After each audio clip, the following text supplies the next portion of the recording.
भाई और बहनों, अप्रतिरोध्य अप्रतिरोध्य अनुग्रह, जिस अनुग्रह को हम वहाँ पर रोक नहीं पाते, और जिस अनुग्रह के द्वारा हम ये देखते हैं कि हमें परमेश्वर की ज़रूरत है, हमें यीशु मसीह की ज़रूरत है, ताकि हमें सार्वकालिक जीवन प्राप्त हो जाए, अनंतकालीन जीवन हमें प्राप्त हो, ताकि हम सर्वकाल के लिए परमेश्वर के सानिध्य में हम रहें।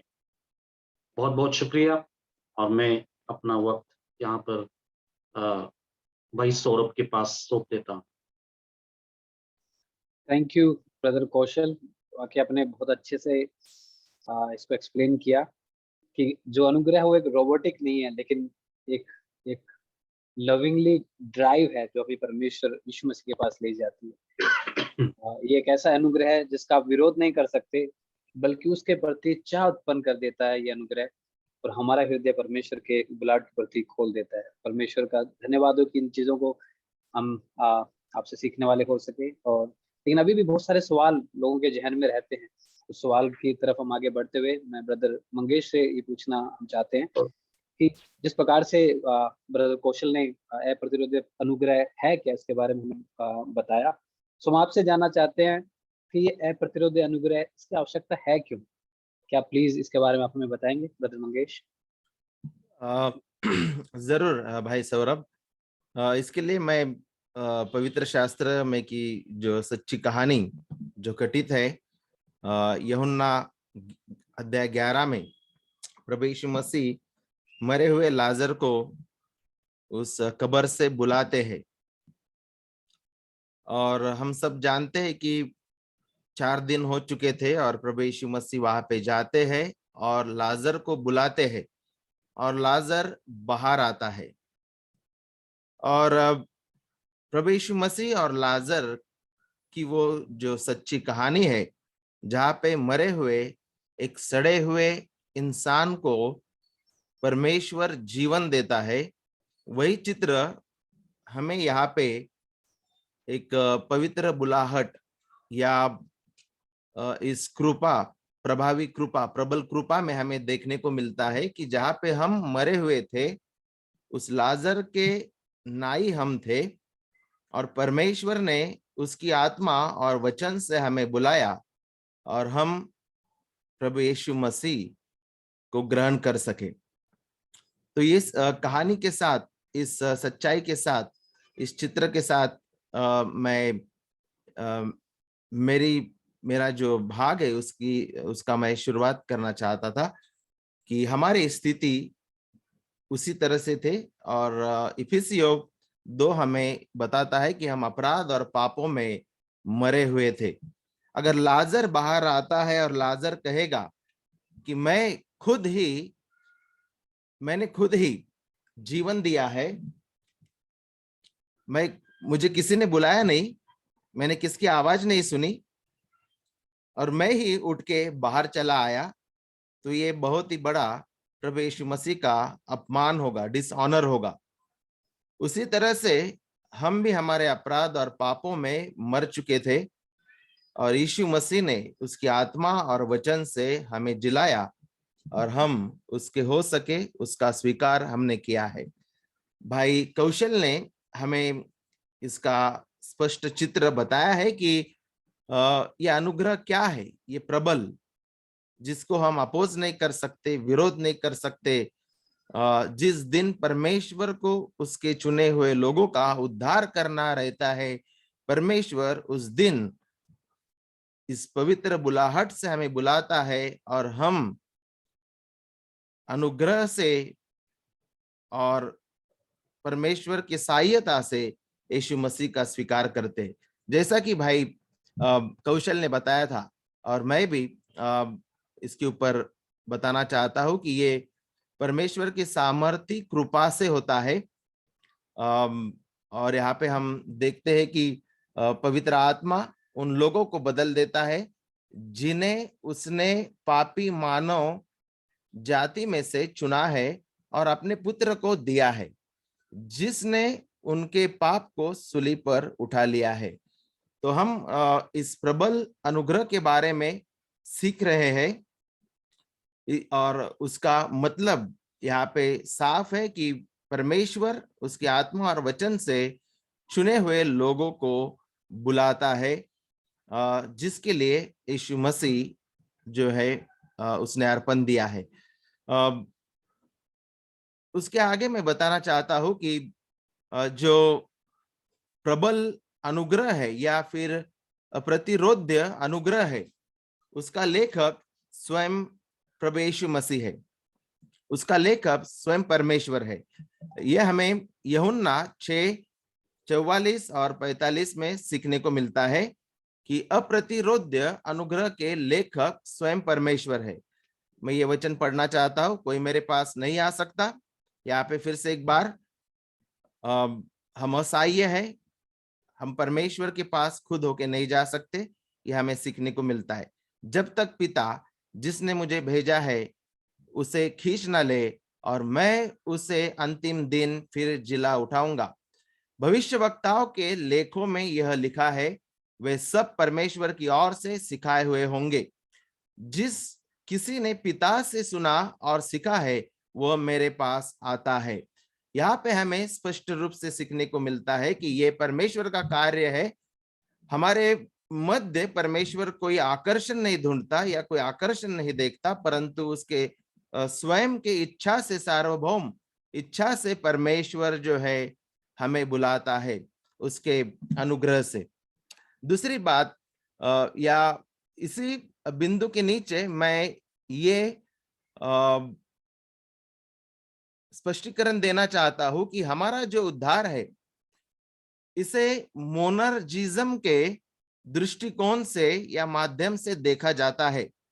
मोनर्जिज्म ये जो शब्द है दो, या जिसको हम मिश्रित ग्रीक शब्द से जो आया है और उसका मतलब है अकेले काम करना।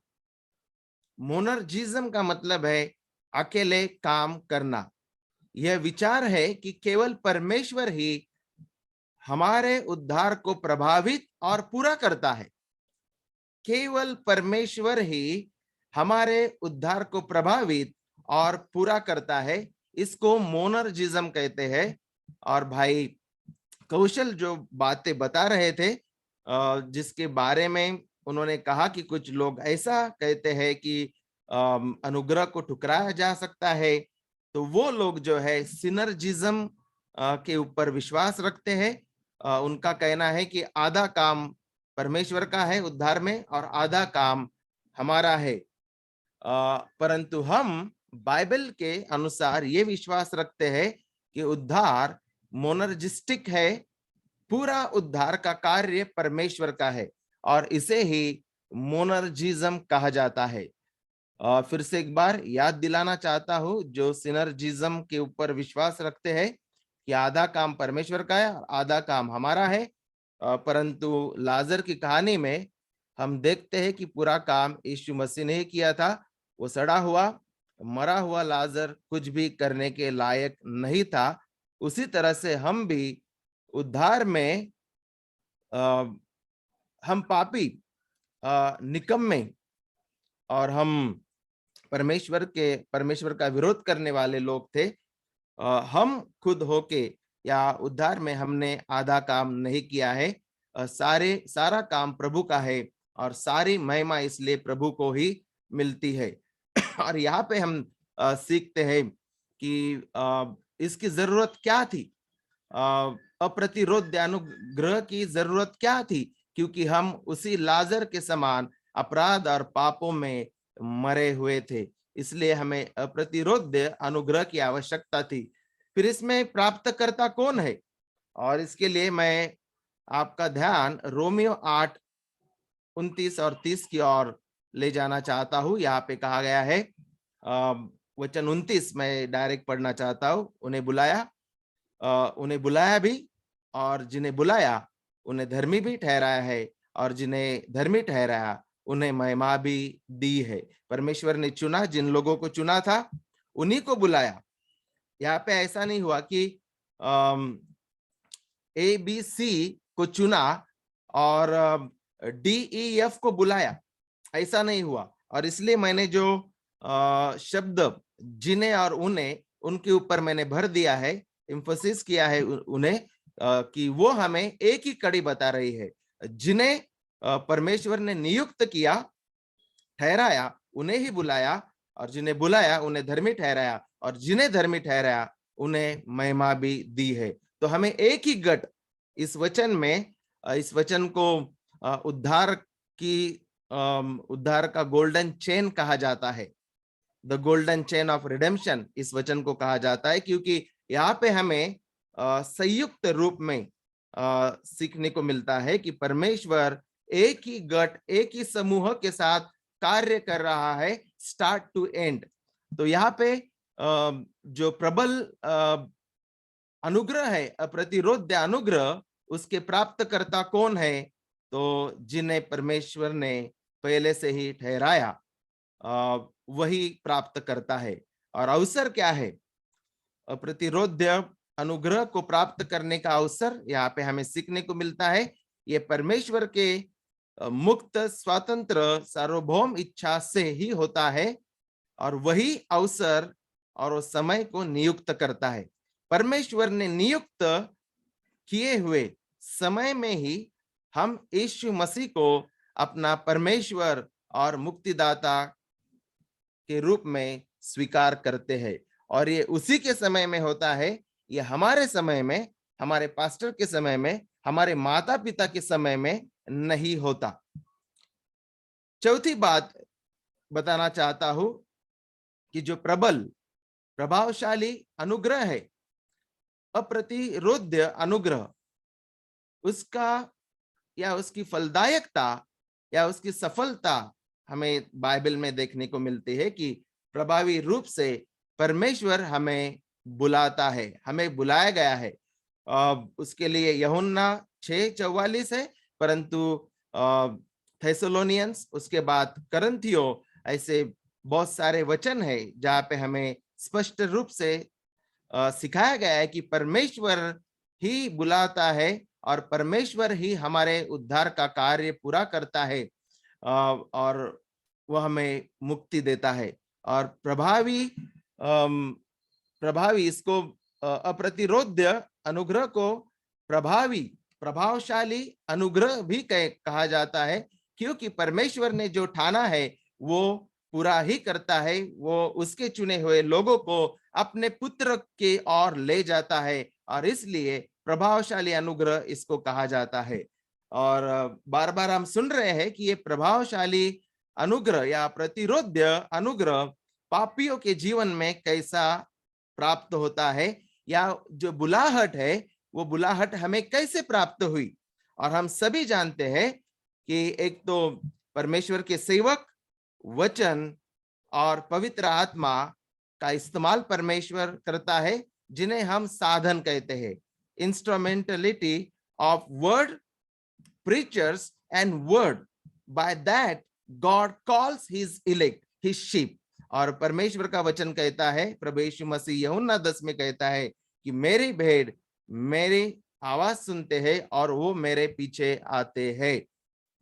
बकरी नहीं कहा, परंतु भेड़ कहा, चुने हुए लोग।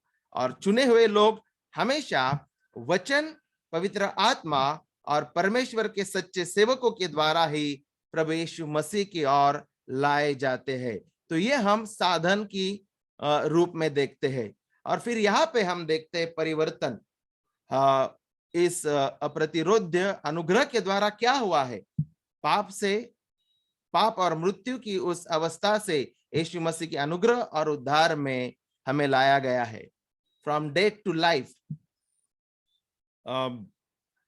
अप्रतिरोध्य अनुग्रह से हमें मृत्यु से जीवन में लाया गया है। आत्मिक अज्ञान से परमेश्वर के ज्ञान की ओर हम मुड़ गए हैं। आत्मिक रूप में मरे हुए उन लोगों को वो जीवन में बुलाता है। आध्यात्मिक अंधापन था हमारा, परंतु प्रभु ने आध्यात्मिक अंधापन से ज्योति की ओर हमें बुलाया है। विद्रोही से आज्ञाकारी जीवन की ओर हमें बुलाया है। आध्यात्मिक बहरापन से प्रभु की आवाज सुनने वाले हमें बनाया है परमेश्वर ने। और अंतिम और जो मेरा फाइनल बिंदु है वो ये है, इस अप्रतिरोध्य अनुग्रह का कार्य या क्रिया हमें सीखने को मिलता है कि परमेश्वर ने उसकी आत्मा और वचन से हमें प्रकाशित किया है, हमारे मनों को नया बनाया है। और हम इसमें सीखते हैं, जिस प्रकार से भाई ने कहा है कि हमें परमेश्वर खींचता है, यीशु मसीह की ओर आकर्षित करता है, परंतु जो मशीन या रोबोट की तरह नहीं, हमारी कॉलर खींच के या हमारे बाल पकड़ के हमें प्रभु ने परमेश्वर ने यीशु मसीह की ओर नहीं लाया, परंतु उसकी आत्मा के द्वारा हमारे मन प्रकाशित किए, हमारे मनों को जीवित किया यीशु मसीह के लिए, और हम स्वतंत्र रूप से आनंद से अनुग्रह को देख के अनुग्रह देख के अमेज होके हम प्रभु यीशु मसीह की ओर प्रेम से और अनुग्रह को समझ के आते हैं। तो हमें हमारे बाल पकड़ के, हमारे बाल खींच के, हमारी कॉलर पकड़ के हमें लाते मारते हुए हमें मसीह नहीं बनाया, क्योंकि जो ऑब्जेक्शन लेते हैं लोग, वो यही कहते हैं कि हम रोबोट नहीं, हम मशीन नहीं है, क्या परमेश्वर ने हमें जबरदस्ती यीशु मसीह की ओर लाया? नहीं, ये इसका कार्य या इसका पैटर्न जो है या इसकी क्रिया हम देखते हैं कि प्रभु हमें प्रकाशित करता है, हमारे मनों को वो नया करता है, हमारा जो पत्थर का मन था, हृदय वो निकालता है, परिवर्तित करता है, मांसमय अंतःकरण हमें देता है, और हम स्वतंत्र रूप से आनंद से प्रभु यीशु मसीह की ओर आते हैं। यह हमें प्रभावी बुलाहट में या अप्रतिरोध्य अनुग्रह में सीखने को मिलता है। बहुत बहुत शुक्रिया। Over to brother Saurabh. आमीन। Thank you so much brother Mangesh. वाकई बहुत अच्छे और आसान शब्दों में आपने इस बात को हमारे सामने रखा कि अप्रतिरोध्य अनुग्रह की हमें आवश्यकता क्यों है। जैसा कि आपने बताया कि ये खुद यीशु मसीह ने ही कहा है, ये किसी मनुष्य ने नहीं कहा। हमने बाइबल में इसमें परमेश्वर के द्वारा जो बोले गए शब्द हैं उसी को हम पढ़ के इसके बारे में जानते हैं। केवल परमेश्वर ही है जो हमारे उद्धार को प्रभावित और पूरा करता है।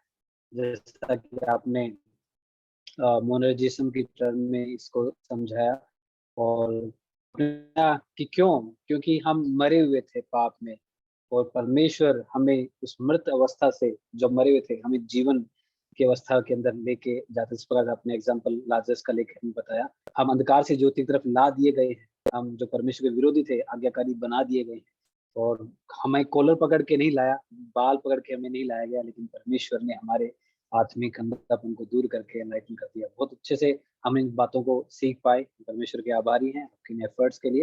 लेकिन अभी भी सभी लोगों के जरूर बहुत सारे जहन आते हैं, बहुत सारी बाइबल में ऐसी आयतें होती है जो हमें ये लगती है कि विरोधाभास से महसूस होती है। कुछ ऐसी आयतें होती है जिनको हमें लगता है कि शायद जिस डॉक्ट्रिन के ऊपर हम चर्चा कर रहे हैं, समझाने की कोशिश कर रहे हैं, उसका विरोध प्रकट करते हुए हमें लगती है। जिस प्रकार से प्रेरितों का कार्य 7वां अध्याय उसका 51 में इस प्रकार से लिखा हुआ है, हे हठीले और मन और कान के खतना रहित लोगों, तुम सदा पवित्र आत्मा का विरोध करते हो, जैसा तुम्हारे पूर्वज करते थे वैसे तुम भी करते हो। तो इस प्रकार से और भी कुछ एक आयतें हैं जो हमें इस प्रकार से लगती है कि बाइबल विरोध करने के बारे में बात करती है। तो इसके बारे में हम जानना चाहेंगे भाई पंकज से कि बाइबल तो कहती है कि अनुग्रह और इसका विरोध किया जा सकता है, लेकिन कुछ एक आयतें हैं जो हमें विरोधाभास से महसूस होती है। सो मैं विनती करता हूँ भाई पंकज से कि प्लीज वो हमें इस बात को अच्छे से समझ में हमारी मदद कीजिए। Brother Pankaj. Thank you brother Saurabh. परमेश्वर का धन्यवाद हो कि परमेश्वर ने अपने वचन के अध्ययन के लिए हमको आज शाम यहाँ इकट्ठा किया। ब्रदर मंगेश और ब्रदर काले ने आपको बहुत अच्छे से 2 प्रश्नों को उत्तर दिए। अब जो तीसरी बात है, वो तीसरे प्रश्न का उत्तर मैं आपको देने का प्रयास करूंगा। हम अध्ययन कर रहे हैं इरिजिस्टिबल ग्रेस की डॉक्ट्रिन को, अर्थात अप्रतिरोध्य अनुग्रह की। जब परमेश्वर का अनुग्रह उद्धार करने के लिए आता है तो मनुष्य उसको रेजिस्ट नहीं कर सकता, प्रतिरोध नहीं कर सकता, उसकी खिलाफत नहीं कर सकता, वो बदल जाता है, उसका उद्धार हो जाता है। लेकिन कुछ आयतें ऐसे कहती सी दिखती हैं कि जो है वास्तव में जो है विरोध किया जा सकता है, परमेश्वर के अनुग्रह का विरोध किया जाता है। तो उन आयतों के ऊपर मैं चर्चा करूंगा और कैसे वो आयतें जो है इस डॉक्ट्रिन को खारिज नहीं करती, इस डॉक्ट्रिन का खंडन नहीं करती, ये मैं समझाने का आपको प्रयास करूंगा। तो प्रश्न है, क्या परमेश्वर का अनुग्रह या परमेश्वर की इच्छा का प्रतिरोध किया जा सकता है? हाँ और ना। हाँ भी है, ना भी है। हाँ किस सेंस में है और ना किस सेंस में, उसके बारे में हम बात करेंगे। ना किस सेंस में वो हमारे दो भाइयों ने पहले ही बता दिया आपको, लेकिन हाँ किस सेंस में वो बता करके फिर मैं ना वाले बात पर जाऊंगा। तो परमेश्वर के अनुग्रह का विरोध किया जा सकता है, परमेश्वर की इच्छा का विरोध किया जा सकता है, मनुष्य करते हैं। और मैं कुछ आयतें पढ़ूं उससे पहले आप जो है, आप खुद जानते हैं कि आप परमेश्वर के जो है इच्छा का विरोध करते हैं। आप खुद जानते हैं कि ये दुनिया परमेश्वर की इच्छा का विरोध कर रही है, उसके अनुग्रह का विरोध कर रही है। हम मसीह बनने के बाद भी जो है पवित्र आत्मा का प्रतिरोध करते हैं। वो कहता है बाइबल पढ़, प्रार्थना कर, जो है पाप मत कर, लेकिन फिर भी हम जो है गलत काम करते हैं, गलत चीजें करते हैं, परमेश्वर की पवित्र आत्मा का प्रतिरोध कर देते हैं। तो हम अपने अनुभव से जानते हैं कि पवित्र आत्मा का प्रतिरोध किया जा सकता है। एक दो तीन आयतें मैं पढ़ना चाहता हूँ। यशाया 63 का 10, उसमें लिखा है, but they rebelled and grieved his Holy Spirit, therefore he turned to be their enemy. उन्होंने विद्रोह किया या बलवा किया और उसकी पवित्र आत्मा को शोकित किया। कहने का अर्थ है कि उसके पवित्र आत्मा ने जो कहा उसका विरोध किया, प्रतिरोध किया, जो है जो ऑफर दिया रिपेंटेंस के लिए, जो बुलाहट दी, उसका विरोध किया इजरायली लोगों ने। एक्ट चैप्टर 7:51 में जो है स्टीफन बात कर रहा है, वो कहता है, यू स्टिफ नेक्ड पीपल, तुम जो है हटीले लोगों, uncircumcised in heart and years, तुम जो तुम्हारा दिल भी जो है खतना रहित, तुम्हारे कान भी खतना रहित, you always resist the Holy spirit, तुम हमेशा पवित्र आत्मा का विरोध करते हो, प्रतिरोध करते हो। As your fathers did so do you, तुम्हारे पिता ने भी यही किया, तुम्हारे बाप दादाओं ने भी यही किया, तुम भी पवित्र आत्मा का विरोध कर रहे हो। तुम भी वो जब बुलाहट दे रहा है पश्चाताप के लिए, विश्वास के लिए, तुम उसका विरोध कर रहे हो।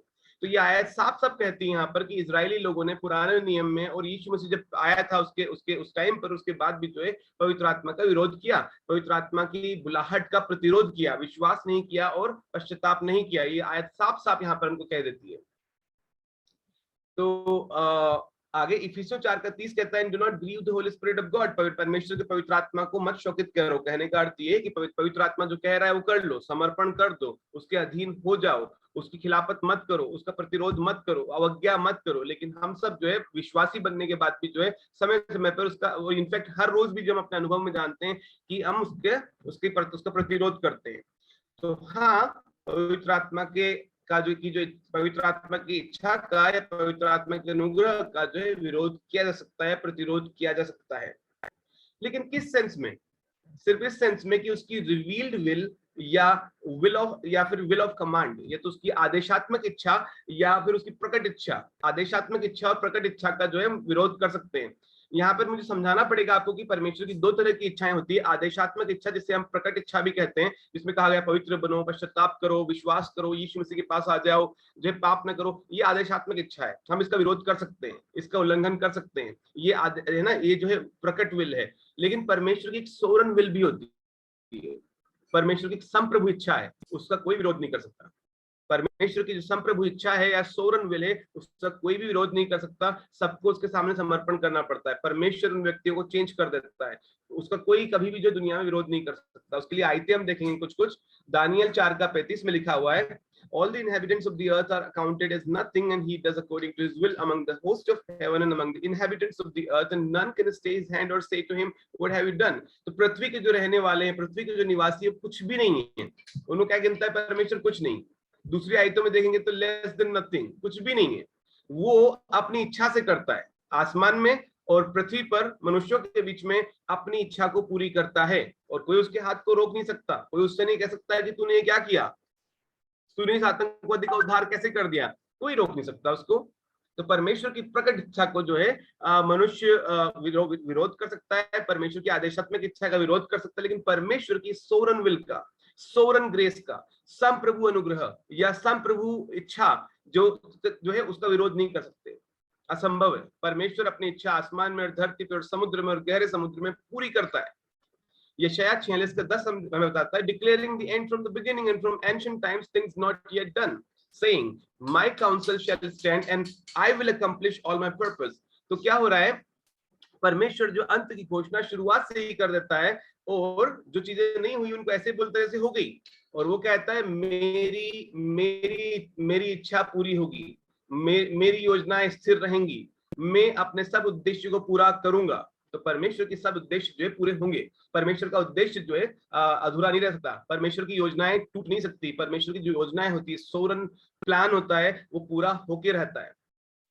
अय्यूब भी कहता है, I know that you can do all things. अय्यूब जो है 42:2 में कहता है कि मैं जानता हूं तू सब कुछ कर सकता है, and that no purpose of yours can be thwarted, और तेरी कोई भी तरह का उद्देश्य जो है का प्रतिरोध नहीं किया जा सकता।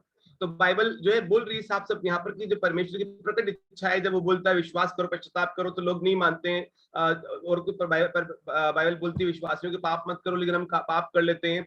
तो परमेश्वर की इच्छा का प्रतिरोध किया जा रहा है, आदेशात्मक इच्छा का प्रतिरोध किया जा रहा है। लेकिन परमेश्वर की एक सोरन विल भी है, जैसे सीक्रेट विल भी कहा जाता है, इसका हम नहीं जानते क्या है वो जो किसके जीवन के लिए क्या है। वो जो सीक्रेट विल है, वो जो सोरन विल है, उसका प्रतिरोध नहीं किया जा सकता। हमने यशायाह में देखा, हमने अय्यूब में देखा, हमने दानियल में देखा कि उसका प्रतिरोध नहीं किया जा सकता। वो आसमान में, धरती पे, समुद्र में और गहरे समुद्र में वही करता जो चाहता है। उससे कोई उद्देश्य जो है का प्रतिरोध नहीं किया जा सकता। उसका उद्देश्य पूरे होते हैं। तो मैं बताना चाहता हूं आपको कि जो है परमेश्वर के जो चुने हुए लोग हैं, उनको जब बुलाहट देता है पवित्र आत्मा, तो वो लोग उद्धार पाते हैं। परमेश्वर के जो चुने हुए लोग होते हैं, उनके लिए परमेश्वर की सोरन विल यही है कि उसकी बुलाहट को स्वीकार करे वो और उद्धार पा जाएं। लेकिन वो परमेश्वर का समय नियत होता है, जैसे हमें पास्टर मंगेश ने समझाया कि परमेश्वर का समय नियत होता है। फॉर एग्जाम्पल, मैं जब विश्वास किया उससे पहले 4 साल तक परमेश्वर की बुलाहट का प्रतिरोध किया। 4 साल तक मैंने परमेश्वर की जो है बुलाहट का प्रतिरोध किया। लेकिन 4 साल बाद जो है मैंने कोई प्रार्थना नहीं किया, मैंने कुछ भी नहीं किया, और मुझे मालूम पड़ गया कि मैं खुद का नहीं रहा, मैं यीशु मसीह गुलाम हो गया। ये मुझे मालूम पड़ गया ऑटोमेटिकली। उसने परमेश्वर ने सोरनली संप्रभु इच्छा के द्वारा जो है मेरे दिल को बदल दिया। उसने मेरे दिल को बदल दिया। उसको बाइबल कहती है, यजेकिएल में कहती है साफ साफ कि परमेश्वर बोलता है वहां पर, मैं तुम पर शुद्ध जल छिड़कूंगा, मैं तुम्हारा पत्थर का दिल निकाल लूंगा और तुम्हारे अंदर पत्थर का दिल निकाल लूंगा और मांस का दिल तुम्हारे अंदर डाल दूंगा और अपना आत्मा तुम्हारे अंदर डाल दूंगा और अपने आत्मा के द्वारा ऐसा करूंगा कि तुम मेरी इच्छाओं पर चला फिरा करो। कितनी शानदार बात कही गई है यजेकिएल में। परमेश्वर बोलता है मैं शुद्ध दिल छिड़कूंगा, पत्थर का दिल निकाल दूंगा। तुम जो प्रतिरोध कर रहे हो ना मेरा, तुम जो खिलाफत कर रहे हो मेरी, तुम तो मेरे विरोध में काम कर रहे हो, मैं बुला रहा हूं लेकिन नहीं आ रहे हो, मैं इस पत्थर के दिल को निकाल दूंगा और मैं मांस का दिल डाल दूंगा, अर्थात एक संवेदनशील दिल या हृदय, ऐसा हृदय जो परमेश्वर की बुलाहट के प्रति संवेदनशील हो और समर्पण कर दे। मैं तुम्हें मांस का दिल दे दूंगा और अपना आत्मा तुम्हारे अंदर डालूंगा और अपने आत्मा के द्वारा ऐसा करूंगा कि तुम मेरी इच्छा पर, मेरी आज्ञाओं पर चला फिरा करो। तो परमेश्वर की आज्ञाओं को आदमी मानने लग जाता है जब परमेश्वर स्वयं सोरनली मनुष्य के पत्थर के दिल को निकाल देता है और मांस के दिल को डाल देता है, अपने आत्मा के द्वारा के ऑपरेशन के द्वारा उसकी इच्छा को बदल देता है, वो व्यक्ति आ जाता है। तो हम जानते हैं कि जो परमेश्वर की सोरन विल पूरी होती ही है और चुने हुए लोगों के जीवन में पूरी होती ही है जो उद्धार के विषय में। तो हम रेजिस्ट नहीं कर सकते हमेशा के लिए, उसके नियत समय में हम उसके पास आएंगे। और ऐसा जो है लिखा भी है साफ साफ, जो है भजन 110 के 3 में लिखा है, your people will offer themselves freely on the day of your power. तेरे सामर्थ्य के दिन में तेरे लोग तेरे पास खुद आएंगे चल करके। तेरे सामर्थ्य के दिन में जब परमेश्वर काम करेगा तो आएंगे। हम जानते हैं इजरायलियों को परमेश्वर ने अभी जो है कठोर कर दिया है, लेकिन जब अन्य जातियों का कोटा पूरा हो जाएगा तो संपूर्ण इजराइल उद्धार पाएगा। परमेश्वर पश्चाताप का आत्मा ऊपर से उंडेल देगा, उनके हृदयों को बदल देगा, उनके पत्थर के दिल को निकाल देगा और मांस का दिल डाल देगा और अपने आत्मा के द्वारा इजराइल में ऐसा करेगा कि वो अपने मसीहा जिसके हाथ उन्होंने छेदे हैं उसके पास आ जाए, रोते हुए आ जाए, पश्चाताप करते हुए आ जाए। तो परमेश्वर सोरन है, राइट। अभी उसने संपूर्ण इजराइल का उद्धार नहीं किया, वो रेजिस्ट कर रहे हैं, लगातार रेजिस्ट कर रहे हैं, लेकिन एक नियत समय है जब संपूर्ण इजराइल का उद्धार होगा। तो हम कुछ आयतें देखना चाहते हैं। जब यीशु मसीह के चेलों ने उससे पूछा फिर किसका उद्धार हो सकता है, तो यीशु मसीह ने ये नहीं बोला जो अपने फ्री विल का इस्तेमाल करके मेरे पास आ जाए उसका उद्धार हो सकता है, ये नहीं बोला उसने। प्रभु यीशु मसीह ने क्या बोला, मत्ती 19:26 में से बता रहा हूं मैं, with man this is impossible but with God all things are possible. मनुष्य के लिए तो यह असंभव है। क्या असंभव है? प्रश्न पूछा गया कि मनुष्य का उद्धार कैसे हो सकता है। परमेश्वर बोलता है मनुष्य के लिए असंभव है, but with God all things are possible. परमेश्वर के लिए सब कुछ संभव है, क्योंकि मनुष्य पत्थर का दिल लिए हुए है, पर मनुष्य तो पापों में मरा हुआ है। मनुष्य परमेश्वर को न खोजता न खोज सकता है। शारीरिक मनुष्य न तो परमेश्वर को चाहता है, ना ही जो है चाह सकता है, तो कुछ भी नहीं कर सकता आत्मिक रूप से, क्योंकि वो आत्मिक रूप से मरा हुआ है। लेकिन तो इसलिए परमेश्वर कहता है मनुष्य के लिए असंभव है, लेकिन परमेश्वर के लिए सब कुछ संभव है। परमेश्वर के लिए पत्थर के दिल को निकाल करके मांस के डाल देना संभव है। परमेश्वर के लिए जो है आत्मिक रूप से जिंदा कर देना संभव है। परमेश्वर ये कर सकता है। ये प्रभु यीशु मसीह ने शिक्षा दी।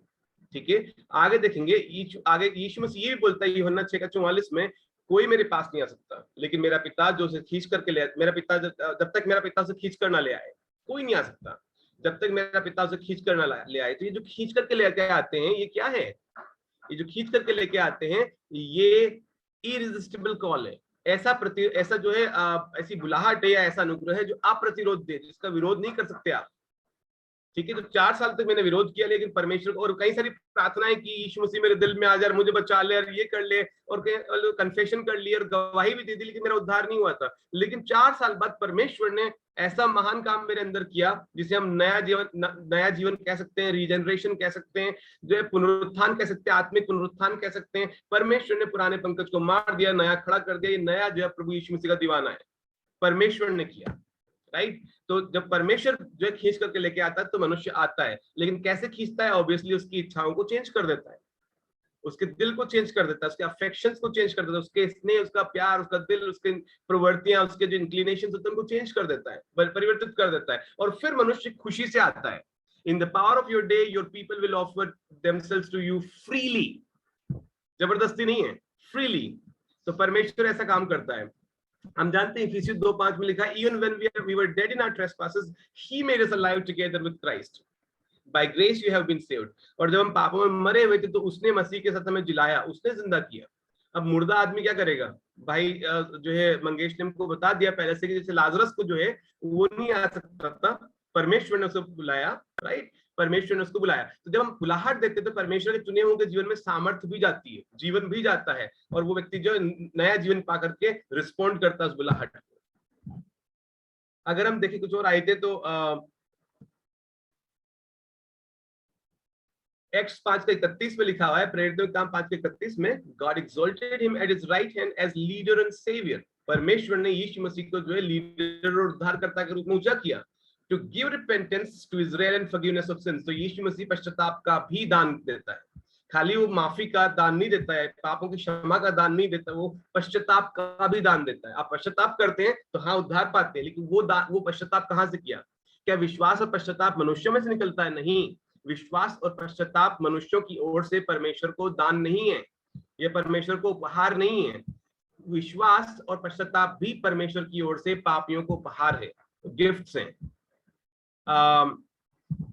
तो एक्स 11:18 में लिखा है, God has granted repentance that leads to life. परमेश्वर ने अन्य जातियों को भी पश्चाताप का दान दिया। वाओ। फिर जो है एक्स 13 में लिखा है, as many as were appointed to eternal life believe. जितने अनंत जीवन के लिए ठहराए गए थे परमेश्वर की सोवरेन विल में, उन्होंने विश्वास किया। तो परमेश्वर, बहुत सारे लोगों ने विरोध किया, लेकिन कुछ लोग ठहराए हुए थे अनंत जीवन के लिए, और वो विरोध नहीं कर पाए, क्योंकि उनके तो पत्थर के दिल निकाल करके मांस के डाल दिए गए, उनको तो अंदर से परिवर्तित कर दिया गया, उन्हें तो नया जन्म दे दिया गया, उन्हें तो आत्मिक रूप से रेजरेक्ट कर दिया गया। अब वो जो उनकी इच्छाएं नहीं है, अब तो यीशु मसीह के लिए खुशी से जान देने को तैयार हो जाएंगे। तो अब हम जो है बुलाहट के बारे में थोड़ा बात करना चाहते हैं कि परमेश्वर की बुलाहट 2 तरह की होती है। एक सामान्य बुलाहट जो सबको मिलती है, एक विशेष बुलाहट जो सिर्फ चुने हुओं को मिलती है। सामान्य बुलाहट जो सिर्फ जो है सबको मिलती है, तो बाइबल कहती है साफ साफ कि सब God commands all men everywhere to repent. परमेश्वर सब लोगों को सब जगह पश्चाताप करने की आज्ञा देता है। राइट, तो सबको पश्चाताप करने के लिए वो कहता है, सारी दुनिया के लोगों को पश्चाताप करने के लिए कहता है। यीशु मसीह ने बोला, जो प्यासा है मेरे पास आ जाए। राइट, जो बोझ के तले दबा है मेरे पास आ जाए। तो यीशु मसीह बुलाहट दे रहा है, सबको बुला रहा है, सबको बुला रहा है। ठीक है, कॉमन जो है कॉल सबको दे रहा है, लेकिन जो चुने हुए लोग हैं वही आएंगे। अगर हम मत्ती 22:14 में जाकर देखें तो वहां लिखा है, बहुत सारे बुलाए गए, लेकिन चुने हुए थोड़े। तो कॉमन बुलाहट, जनरल जो है बुलाहट होती है, सामान्य बुलाहट सबको दी जाती है। हम सबको इनडिस्क्रिमिनेटली या बिना भेदभाव के जो सुसमाचार सुनाते हैं और बोलते पश्चाताप करो, यीशु मसीह में विश्वास करो, लेकिन हम जानते हैं कि चुने हुए थोड़े हैं और उन चुने हुए थोड़े हैं। तो ये जो कॉल्ड यहाँ शब्द देखा हमने, सामान्य बुलाहट है। अब हम देखना चाहते हैं एक विशेष बुलाहट, एक पर्टिकुलर बुलाहट, पर्टिकुलर कॉल, ऐसी कॉल जो इरेजिस्टिबल है, जिसका प्रतिरोध नहीं कर सकते, वो जिनको जो है अनंत जीवन के लिए ठहराया गया है उन्हीं को मिलती है। वो बुलाहट के बारे में बात करेंगे। तो रोमियो 8 का 29 से 30 में हम देखेंगे, for those whom he foreknew he also predestined to be conformed to the image of his son, in order that he might be the firstborn among many brothers. And those whom he predestined he also called, and those whom he called he also justified, and those whom he justified he also glorified. जिनको उसने पहले से जान लिया और ठहरा दिया कि उसके पुत्र की समानता में हो, अर्थात कब? अनंत में परमेश्वर ने कुछ लोगों के साथ रिश्ता जोड़ लिया, उनसे प्यार कर लिया, अपना अनंत प्रेम उनके ऊपर रख दिया। He set his eternal love on them. और उसने जो उनका भाग्य निर्धारित कर दिया, भविष्य निर्धारण कर दिया कि वो उसके पुत्र की समानता में हो, उद्धार पाएंगे।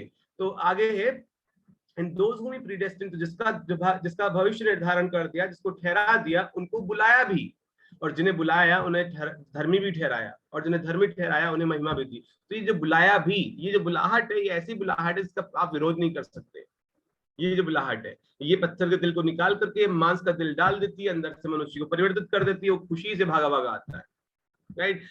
जो है चार्ल्स स्पर्जन बहुत अच्छे से बताता है कि मनुष्य का उद्धार मनुष्य की इच्छा से तो नहीं होता, लेकिन मनुष्य की इच्छा के खिलाफ भी नहीं होता। क्या कहने का अर्थ है भाई? हमारे पास, हम पापों में मरे हुए थे, पाप के गुलाम थे, हमारे पास यीशु मसीह को चुनने की स्वतंत्र इच्छा नहीं थी, लेकिन परमेश्वर हमारे पत्थर के दिल को बदल देता है, मांस के दिल में बदल देता है, एक संवेदनशील दिल दे देता है, हमको आत्मिक रूप से जिंदा कर देता है, नई इच्छा दे देता है। तो इस नई इच्छा का इस्तेमाल कर करके स्वेच्छा से हम आते हैं। तो हमारी इच्छा के द्वारा नहीं हुआ, लेकिन हमारी इच्छा के खिलाफ भी नहीं हुआ। राइट? तो उद्धार हमारा। एक और उदाहरण जब मैं बताना चाहता हूँ, जब प्रभु यीशु मसीह ने पूछा, बहुत सारे जो लोग उसको छोड़ के चले गए, तो उसने बोला तुम भी जाना चाहते हो? तो पतरस बोलता है नहीं, तू तो परम प्रधान परमेश्वर का पुत्र है, तू तो जो परमेश्वर का पुत्र है। तो यीशु मसीह ने बोला ये बात तुझ पर जो है फ्लैश एंड ब्लड ने रिवील नहीं की है, अर्थात मांस और लहू ने तुझ पर ही बात प्रकट नहीं की, लेकिन मेरे पिता ने जो स्वर्ग में है। तो पिता ने जो है, वो इतने सारे लोगों को बुलाहट दी गई थी, लेकिन छोड़ के चले गए यीशु मसीह को। लेकिन इधर ये 12 लोग, ये 12 उनमें से 11 चुने हुए थे, वो नहीं जा रहे हैं। और उनमें से जो पतरस बोलता है कि हम कहाँ जाए, तू तो परम प्रधान परमेश्वर का बेटा है, जो आने वाला था वो तू ही, उद्धार कर तो तू ही। अगर इसको एक्सप्लेन किया जाए तो बोलता है तुझ पर ये बात जो है मनुष्य ने प्रकट नहीं की है, मांस और लहू ने प्रकट नहीं की, लेकिन मेरे पिता ने जो स्वर्ग में है। अर्थात कि तुझे इररेसिस्टिबल कॉल दी गई थी, तेरी आंखें खोल दी गई थी, तेरा दिल बदल दिया गया था, इसलिए तुझे जो है इररेसिस्टिबल ग्रेस दी गई थी। पतरस, घमंड मत करना, वरना तू भी इन बाकी सारे लोगों की तरह चला जाता। ठीक है? तो हम इस तरह से हमने देखा यहाँ पर बहुत सारी आयतों के द्वारा कि परमेश्वर का अनुग्रह जो है अविश्वासी लोग जो चुने हुए लोग नहीं, वो उसका प्रतिरोध कर सकते हैं। जब गॉस्पेल सुनाया जाता है उसका प्रतिरोध कर सकते हैं, और प्रतिरोध करते करते ही वो जो मर जाए पाप के अंदर और नरक चले जाए, ये संभव है जो चुने हुए नहीं है। राइट? क्योंकि परमेश्वर की संप्रभु इच्छा उनको बचाने की सदा से नहीं थी। ठीक है? और जो है दूसरी तरह जो है हम लोग जो विश्वासी हैं, हम भी पवित्र आत्मा का प्रतिरोध कर सकते हैं। जो है जो कहता है वो सारी चीजें हम फॉलो नहीं करते, हम शरीर में हैं, हम पवित्र आत्मा का प्रतिरोध कभी भी नहीं करेंगे स्वर्ग में, है ना? वहां परफेक्टली ओबे करेंगे पवित्र आत्मा को। यहाँ पर हम प्रतिरोध कर सकते हैं, हमारे पास जो है आज्ञा पालन की सामर्थ्य भी है और नहीं आज्ञा पालन की सामर्थ्य भी है, लेकिन स्वर्ग में सिर्फ आज्ञा पालन की सामर्थ्य होगी। हम जो है पाप के जो है वहां पर जो है पाप का कोई पॉसिबिलिटी नहीं होगी। ठीक है? तो इस तरह से, और जो है जो चुने हुए लोग हैं वो भी कुछ समय के लिए, जब तक उनका नियत समय अपॉइंटेड टाइम ना आ जाए, सोवरेनली अपॉइंटेड टाइम ना आ जाए, तब तक प्रतिरोध कर सकते हैं, लेकिन जब टाइम आता है तो फिर वो बदल जाते हैं। हम जानते हैं जो है शाउल जो है, जिससे हम ग्रीक लैंग्वेज में पॉल बोलते हैं, वो भी जो है पवित्र आत्मा का प्रतिरोध करता था, मसीहों को सताता था। उसको मालूम था क्या गॉस्पेल है, उसको मालूम था कि जो यीशु मसीह ये बोल रहे हैं कि यीशु मसीह जो उद्धार करता है वो जी उठा है, सब मालूम था उसको, और इसलिए सता रहा था। लेकिन दमिश्क के मार्ग पर परमेश्वर ने क्या किया? दमिश्क के मार्ग में परमेश्वर ने उसको बदल दिया, उसको अंदर से बदल दिया। वहां वो प्रतिरोध नहीं कर पाया, वहां जब उठा तो बोला हे मेरे प्रभु करते उठा।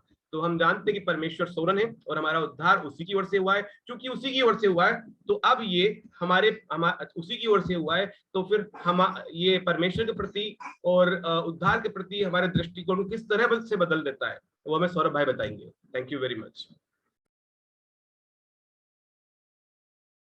आमीन। थैंक यू सो मच भाई पंकज, आपने बहुत अच्छे से इस चीज को हमारे सामने रखा कि जो परमेश्वर का जो अनुग्रह है उसका विरोध किया भी जा सकता है और नहीं किया जा सकता। उसको आपने अलग एग्जाम्पल से आपने बताया कि जो परमेश्वर की आदेशात्मक जो इच्छा है उसका प्रतिरोध तो किया जा सकता है, लेकिन जो परमेश्वर की संप्रभु इच्छा है उसका प्रतिरोध नहीं किया जा सकता। हम कुछ समय तक जरूर परमेश्वर की इच्छा का प्रतिरोध कर सकते हैं, लेकिन एक समय आता है जब परमेश्वर हमें बदल देता है। जो पत्थर का है, पत्थर का जो हृदय उसको निकाल के मांस का हृदय दे देता है, एक ऐसा हृदय दे देता है जो परमेश्वर की बुलाहट के प्रति सेंसिटिव हो और हमें पश्चाताप का ज्ञान दे देता है। जिस प्रकार से आपने बहुत बखूबी इन चीजों को हमारे सामने रखा और आपने जैसा एग्जाम्पल्स लेके हमें बताया कि जितने अनंत काल के लिए ठहराए गए थे उन्होंने विश्वास किया। क्यों किया? जिस प्रकार से परमेश्वर ने उनको इफेक्चुअल कॉल दी थी, उनको नया बना दिया गया था। और आपने इसके बारे में बताया कि दो प्रकार की कॉल होती है, कॉमन कॉल होती है जो सबके लिए होती है, जो परमेश्वर आदेश देता है, और इफेक्चुअल कॉल होती है जिसमें परमेश्वर उस आदेश के साथ सामर्थ्य देता है जो चुने हुए लोगों को वापस लौट के आ जाए। सो हमने इन चीजों को वाकई सीखा। अब हम आगे जब आगे बढ़ रहे हैं तो ऑब्वियसली जो अप्रतिरोध अनुग्रह है या जो सिद्धांत जो भी इसके बारे में हम चर्चा कर रहे हैं, ब्रदर कौशल ने, ब्रदर मंगेश ने, ब्रदर पंकज ने इसके बारे में बताया। तो ये जो सिद्धांत जब हम जान रहे इसके बारे में, जब हमें बाइबल से बताया जाता है तो हमारा जो दृष्टिकोण है वो किस प्रकार से बदल जाता है उसके ऊपर हम थोड़ी सी देर हम और चर्चा करेंगे। अभी तक जो आपने चीज सीखी, आपने देखा होगा कि आप नए बना दिए गए हो, आप पुराने नहीं रहे। नए का मतलब आप जानते हो ना क्या होता है? आप सेकंड हैंड नहीं हो, आप ब्रांड न्यू हो।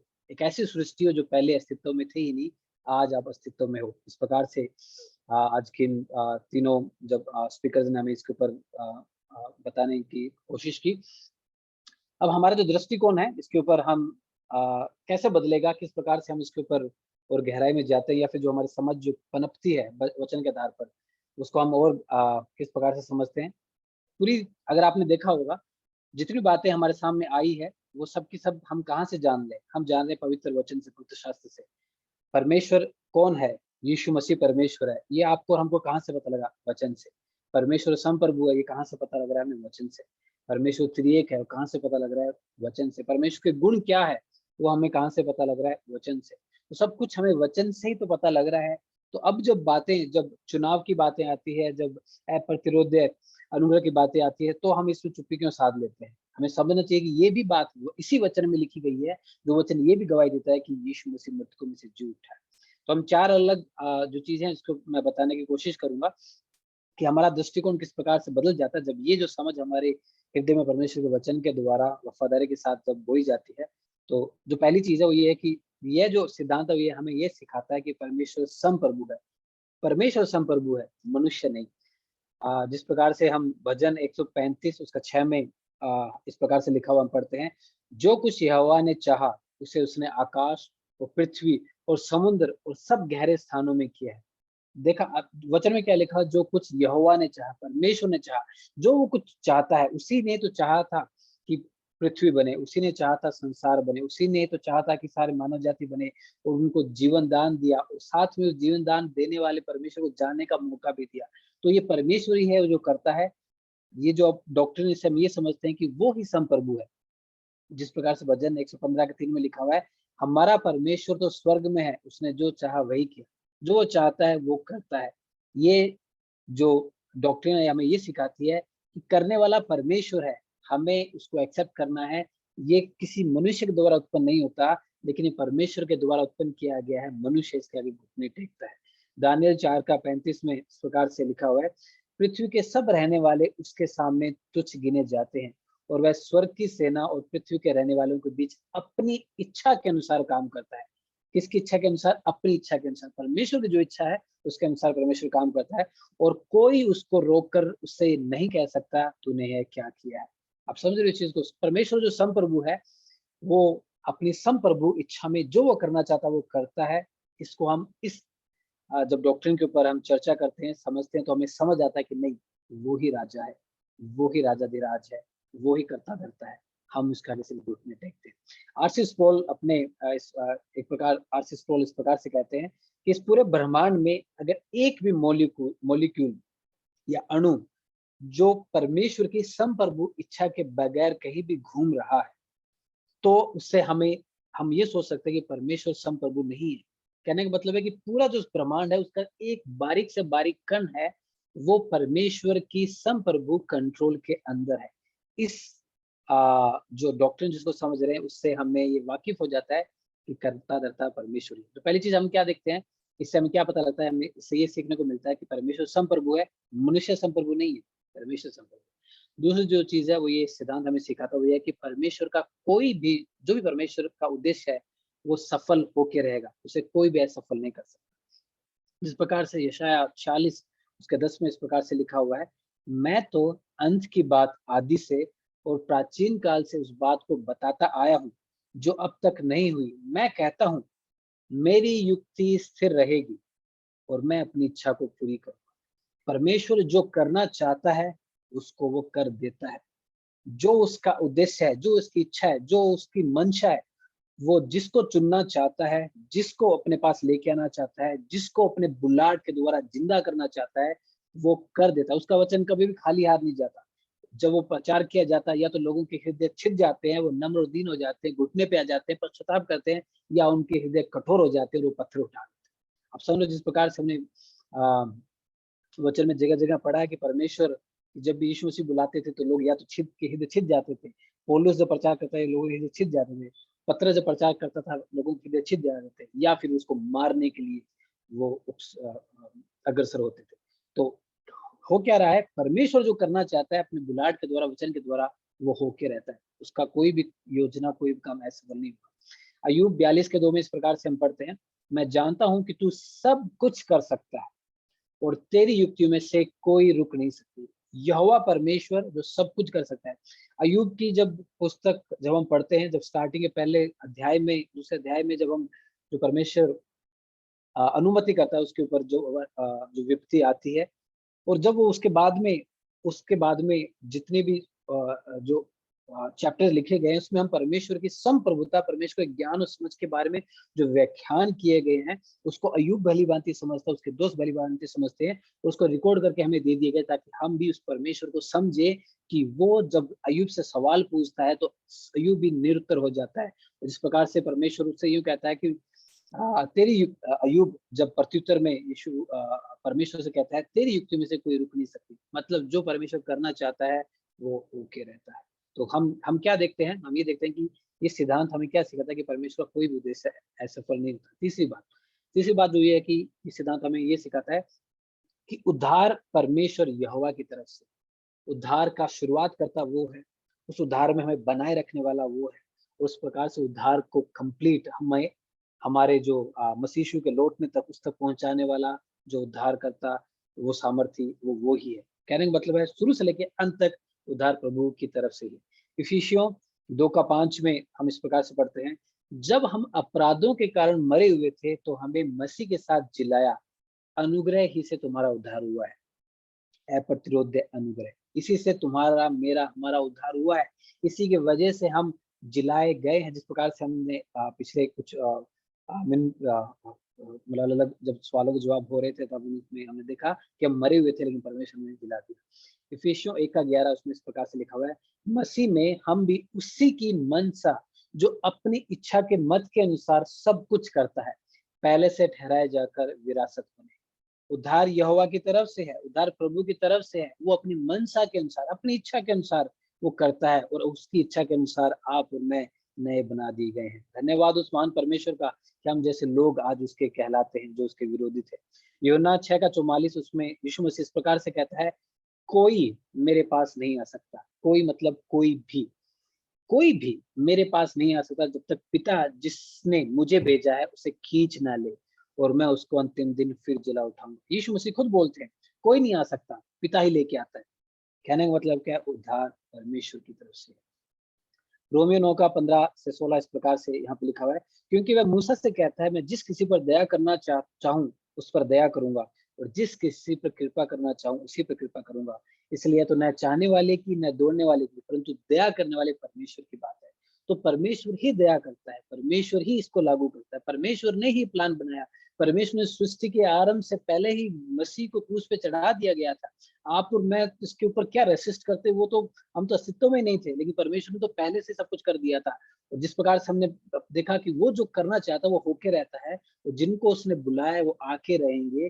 और वो ये बताता है कि ये मेरी तरफ से है और वो इसलिए करता है। और ये सब कुछ क्यों करता है, जो कि हमारे चौथे पॉइंट में देखेंगे।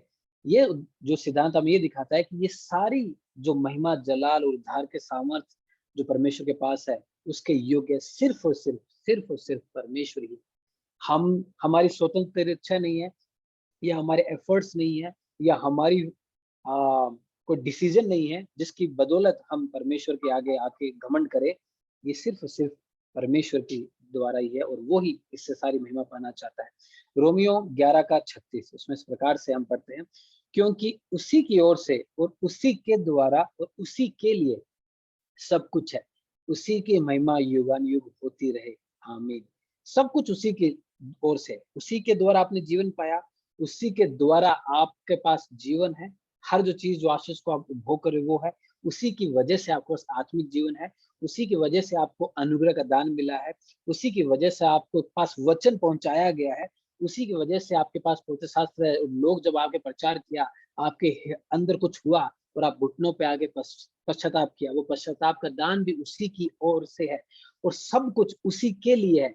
क्योंकि इसी के इस पूरे उद्धार का शुरुआत से लेकर अंत तक इसके द्वारा परमेश्वर महिमा पाना चाहता है। क्यों पाना चाहता है? क्योंकि वो इसके लायक है, वो डिजर्व करता है, वो इसके योग्य परमेश्वर है। यीशु ने मत्ती 19 का 26 इस प्रकार से लिखा, यीशु ने उनकी ओर देखकर कहा, मनुष्य से तो नहीं हो सकता, परंतु परमेश्वर से सब कुछ हो सकता है। सब कुछ हो सकता है। जब परमेश्वर से सब कुछ हो सकता है और मनुष्य से कुछ भी नहीं हो सकता, तो हमारे पास किस प्रकार का घमंड, हम किस प्रकार का हमारे कामों को लेकर गिनाए परमेश्वर को। स्वर्ग में जाकर हम बोस्ट नहीं करेंगे कि देखो देखो देखो मैं यहाँ पे इसलिए आया क्योंकि मैंने अच्छे और भले काम किए थे। नहीं, वहां पे हम नतमस्तक होंगे और आभार व्यक्त करेंगे, परमेश्वर तेरी वजह से मुझ जैसा निकम्मा आज तेरे हुजूरी में है, क्योंकि तूने अपना पुत्र दे दिया था। जिस प्रकार से प्रकाशित वाक्य 5 का 9 में हम पढ़ते हैं, और वे यह नया गीत गाने लगे, तू इस पुस्तक के लेने और उसकी मोहरे खोलने के योग्य है, क्योंकि तूने वध होकर अपने लहू से हर एक कुल और भाषा और लोग और जाति में से परमेश्वर के लिए लोगों को मोल लिया। परमेश्वर ने अपने पुत्र के द्वारा आपको मुझे खरीद लिया, खरीद कर हम परमेश्वर के बना दिए गए हैं। इसलिए वो सारे आदर, सारी महिमा, सारे जलाल के योग्य है। हमारा उद्धार सोने चांदी से नहीं हुआ है, हमारा उद्धार एक अनमोल, जिसकी कोई वैल्यू हम डिसाइड नहीं कर सकते, जो इतना खूबसूरत है, जो पूरे ब्रह्मांड का रचयिता है, उसके खुद के प्राण के द्वारा, जो उसने प्राण दिए अपना लहू बहाया, उसके द्वारा हम खरीदे गए हैं। तो क्या वो सारे महिमा, जलाल और प्रशंसा के योग्य नहीं है? क्या हम अभी भी अपने घमंड को लेके आए कि नहीं मैं चुनता हूँ? पूरी तरीके से बाइबल बताती है शुरू से लेकर अंत तक कि परमेश्वर ही चुनता है। सो परमेश्वर का धन्यवाद हो कि हम जैसे लोग जो उसके विरोधी थे, आज उसके बेटे बेटियां कहलाते हैं। ये परमेश्वर के द्वारा हुआ है। परमेश्वर का धन्यवाद। और सो इसी के साथ ये जो चीज है मैं इसको समापन करूंगा। आपने इन चीजों को समझ लिया होगा कि ये जो सिद्धांत है हमें किस प्रकार से सिखाता है, क्या चीज हमारे दिमाग में उत्पन्न करता है। अभी भी हम आपके अंदर और भी सवाल होंगे, आपके अंदर और भी प्रश्न होंगे, डाउट होंगे, संदेह होंगे, बहुत सारे आयतें अगर आपको याद आ रही होगी तो हम सब यहाँ पे जो भैया और सब जितने भी मौजूद है, ये हम सब इसलिए मौजूद है ताकि हम आपके जो प्रश्न है, आपके संदेह, उनको दूर करने का कोशिश करें। आप चैट बॉक्स में जाकर अपने जो सवाल है उनको आप लिख सकते हो, आप प्रश्न पूछ सकते हो अपने आप को अनम्यूट करके। और अगर आपको लगता है कि अभी आने वाले समय में अगर आपको और भी कुछ सवाल आते हैं, तो जिस लिंक के थ्रू आप मिले हो, जिनसे आप अटैच हो, उनसे आप धीरे धीरे आप बात कर सकते हो, अपने डाउट्स क्लियर कर सकते हो। साथ साथ एक दो चीजें और बताना चाहूंगा कि पुराने, हमें इससे पहले भी जो आज अगर पहली बार हमारे साथ जुड़े हैं, इससे पहले हम 5 अलग अलग पॉडकास्ट कर चुके हैं। उनके ऊपर भी आप जा सकते हो, उनको आप रिव्यू कर सकते हो। वहाँ पे आपके जो सवाल आते हैं उनको नेक्स्ट पॉडकास्ट में आप पूछ सकते हो। इस पॉडकास्ट में अगर आपको कोई सवाल आते हैं आप अगले पॉडकास्ट में पूछ सकते हो, और अभी भी आपके जो भी संदेह सवाल है आप अपने आप को अनम्यूट करके पूछ सकते हो, ये आपका समय है।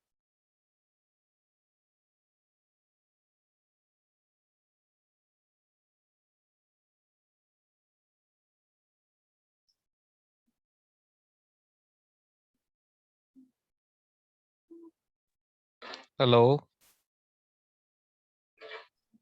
हेलो, यस यस दुर्गेश भाई साहब। जी, मेरा सवाल ये है, जैसे प्रभु यीशु मसीह के वचन में लिखा, आपने अभी बताया अभी कोई परमेश्वर की मर्जी के अनुसार अब उसकी मर्जी से ही आता है ना। तो जैसे हे बोझ के नीचे दबे हुए लोगों मेरे पास आओ।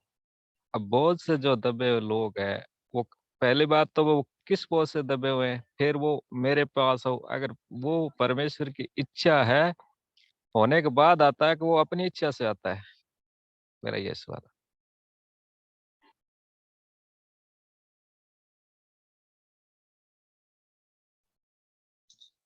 थैंक यू दुर्गेश भाई साहब।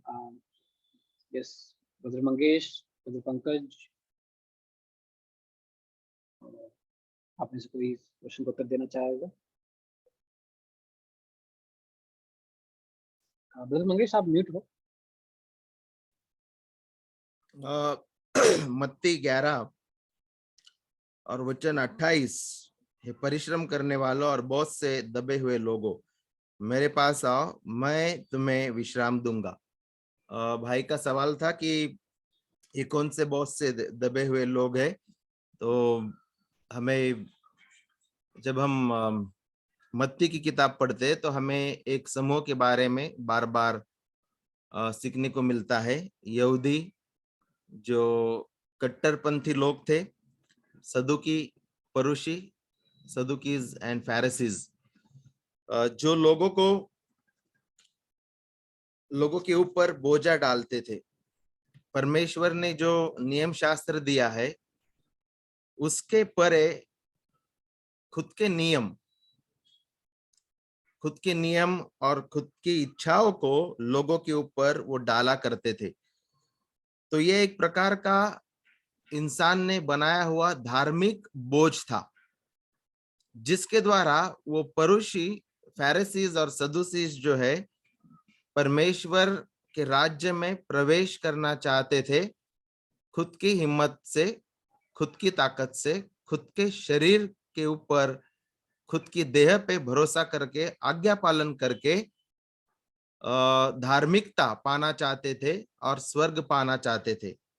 परंतु यीशु मसीह हमारी धार्मिकता है और हमारी पवित्रता है, यह हमें बाइबल सिखाती है। तो जो सदुसीज, फैरिसीज और जो यहूदी लोग थे वो अनुग्रह का संदेश नहीं देते थे, परंतु वो ये कहते थे कि खुद की देह पे भरोसा रख के, खुद की शक्ति के ऊपर, शक्ति से आज्ञा पालन करके आप स्वर्ग में जा सकते हो, धर्मी बन सकते हो। तो ये उस प्रकार का एक धार्मिक बोझ है, यह हमें सीखने को मिलता है। और उसी तरह से हम सभी वाकिफ है कि पाप का बोझ जो है हमारे ऊपर, उस बोझ के बारे में भी यहाँ पे बताया गया है। बहुत से जो कमेंटेटर्स है ये दोनों ही बातें बताने की कोशिश करते हैं। और भाई का दूसरा सवाल था कि परमेश्वर यहाँ पे बुला रहा है तो लोग खुद की इच्छा से आते हैं या लोगों की इच्छा से आते हैं। तो हमें मत्ती 11 हम सभी को पता है, परंतु मत्ती 25 उसी के पीछे का पद या उसी के पीछे का वचन कोई नहीं पढ़ता। जैसा यूहन्ना 3:16 सबको मालूम है, परंतु यूहन्ना 3:36 कोई नहीं पढ़ता, वैसा ही मत्ती 11:28 सबको पता है, परंतु मत्ती 11:25 और 26 कोई नहीं पढ़ता। मगर हम पढ़ेंगे। उसी समय यीशु ने कहा, हे पिता, स्वर्ग और पृथ्वी के प्रभु, मैं तेरा धन्यवाद करता हूं कि तूने इन बातों को ज्ञानियों और समझदारों से छिपा रखा और बालकों पर प्रकट किया है। हाँ हे पिता, क्योंकि तुझे यही अच्छा लगा। मेरे पिता ने मुझे सब कुछ सौंपा है और कोई पुत्र को नहीं जानता केवल पिता, और कोई पिता को नहीं जानता केवल पुत्र, और वह जिस पर पुत्र उसे प्रकट करना चाहे। यहाँ पे वचन 27 में फिर से एक बार हमें सीखने को मिलता है, जिस किसी को पुत्र प्रकट करना चाहता है, पिता कौन है, वही लोग जानेंगे कि पिता कौन है। और अगर यहाँ पे बताया गया है कि जिस किसी को पिता प्रकट करना चाहता है कि पुत्र कौन है, वही लोग जानेंगे और वही लोग मसीहा के तरफ आएंगे।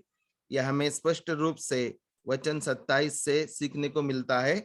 और वचन 25 हमें सिखाता है कि परमेश्वर ने इस युग के जो ज्ञानी और समझदार है, उनसे अनुग्रह का संदेश छिपाया है। तो एक गट, एक समूह से परमेश्वर ने परमेश्वर का उद्धार का जो अनुग्रह का संदेश है, या मसीह कौन है, वो छिपा रखा है। परंतु जिस किसी पे वह अनुग्रह करता है, दया करता है, उन्हीं की आंखें वो परमेश्वर खोलता है उसकी आत्मा और वचन से, और वही लोग इस कॉल को, इस बुलाहट को सुनते हैं, और वही लोग यीशु मसीह की ओर आते हैं। धन्यवाद।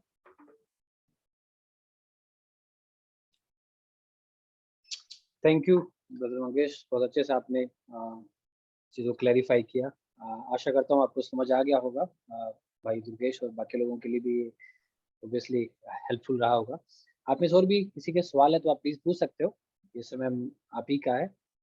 जरूर आप इस समय को इस्तेमाल कीजिए, आपके जो डाउट्स आप पूछ सकते हो। अगर अब नहीं आ रहा है तो आप जब भी आगे पढ़ो, समझो, आप बाइबल पढ़ो तो उन प्रश्नों को आप लिख सकते हो, और इस प्रकार से पॉडकास्ट का संचालन किया जाता है तो आप इसमें भाग लो और सवाल पूछ सकते हो, या फिर जिसके द्वारा आप कॉन्टेक्ट से, जिसके पास आप लिंक पहुंचा है, उनके द्वारा भी आप सवाल पूछ सकते हो ताकि आपके लिए मददगार हो। तो कोई सवाल है आपके, फीडबैक या कुछ बताना चाहते हो? सो आई थिंक ठीक है। सो आई थिंक आपके कोई सवाल नहीं हुए होंगे। सो हम परमेश्वर को धन्यवाद देते हैं ब्रदर मंगेश, ब्रदर कौशल और ब्रदर पंकज के लिए कि उन्होंने बहुत अच्छे से हमें बहुत सारी चीज़ों को आज सिखाया, और हम जानने वाले हो सके कि परमेश्वर के विधान क्या है, सच में बाइबल क्या बताती है, वो हमारे सामने क्लैरिफाई हो पाया। सो आप निरंतर इस पॉडकास्ट के लिए और परमेश्वर के दासों के लिए प्रार्थना करते रहें ताकि परमेश्वर मदद करे कि प्रभु की जो सेवा है उसमें और भी बढ़ चढ़कर लोगों के लिए इस्तेमाल होने वाले उसके, परमेश्वर के लिए इस्तेमाल होने वाले उसके। सो आइए हम प्रार्थना करेंगे। मैं विनती करता हूँ ब्रदर पंकज से कि अगर वो मुझे सुन पा रहे हैं, अपने आप को म्यूट करके प्लीज प्रार्थना कीजिए। Yes brother. आइए प्रार्थना करते हैं। हे प्यारे पिता परमेश्वर, आपका धन्यवाद पिता हमसे अनंत प्रेम करने के लिए। पिता परमेश्वर, आपने अपना बेटा हमारे लिए कुर्बान किया, हम आपका धन्यवाद करते हैं। आपकी पवित्र आत्मा के लिए आपका धन्यवाद करते हैं प्रभु जी, और आपके पवित्र वचन के लिए आपका धन्यवाद करते हैं पिता परमेश्वर। जो आपने अनंत आत्मिक आशीषें दी हैं उसके लिए आपका धन्यवाद पिता, और जो शारीरिक आशीषें प्रभु जी, अनगिनत शारीरिक आशीषें दी उन सबके लिए भी आपका धन्यवाद पिता। प्रभु जी शाम को प्रभु जी आपने हमें इकट्ठा किया प्रभु जी, आपके वचन के अध्ययन के लिए, सीखने के लिए प्रभु जी, प्रश्नों के उत्तर पाने के लिए प्रभु परमेश्वर। और प्रभु जी हम मानते हैं कि प्रभु जी, विश्वास करते हैं कि प्रभु जी आपने सबको आशीषित किया है, सबके दिलों में काम किया है प्रभु परमेश्वर। प्रभु जी अपना अनुग्रह प्रभु जी अपने वचन की फेथफुल प्रीचिंग के द्वारा उन सब लोगों को दिया है प्रभु परमेश्वर। प्रभु जी आप सब लोग आशीषित कीजिए, और भी हम सब लोग आप में बढ़ने वाले हो सके, आपसे प्यार करने वाले हो सके, आपके पीछे चलने वाले हो सके, आपके वचन की ज्ञान में और बढ़ने वाले हो सके, आपके अनुग्रह में और बढ़ने वाले हो सके पिता परमेश्वर। सभी को आप आशीष दीजिए, सभी को अनुग्रह दीजिए, सभी के साथ रहिए पिता परमेश्वर। आपके नाम की महिमा हमारे द्वारा होती रहे पिता, यीशु मसीह के नाम से हम मांगते हैं, आमीन। आमीन। Thank you so much. अगला जो पॉडकास्ट है उसके लिए आपको सही समय पे सूचित कर दिया जाएगा। तब तक प्रार्थना करते रहे। Thank you everyone. Okay, thank you so much. Thank you brother Pankaj, thank you brother Mangesh, thanks thank everybody. You सभी के लिए। मिलते ही फिर, bye bye. Yes, okay, bye.